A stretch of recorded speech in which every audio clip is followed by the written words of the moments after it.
Anong kalokohan yon? Kulang ang 500 pesos per day na allowance mo kaya pinatulfo mo ang tatay mo. Ba't mo pinatulfo, te? Tatay mo yan eh. Sira ulo to. Alam mo, in my opinion, honestly, hindi siya magandang ugali ng isang anak. It's just a money, di ba? 500 pesos lang yan.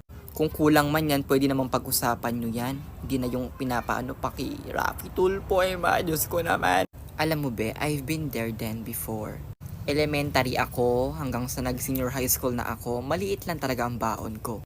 Minsan kinukulang talaga kasi may mga ambagan pa, mga bibilhin pang mga materials for activities, spending activities.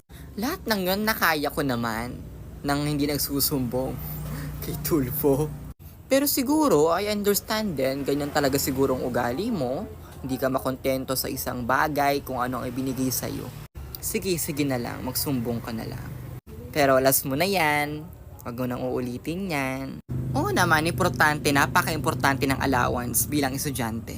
Pero remember lang na be grateful for what we have and mag-focus tayo para natin ibabudget ang ating mga allowance. Instead of just complaining, let's learn how to budget and save wisely. Maliit man yan o malaki.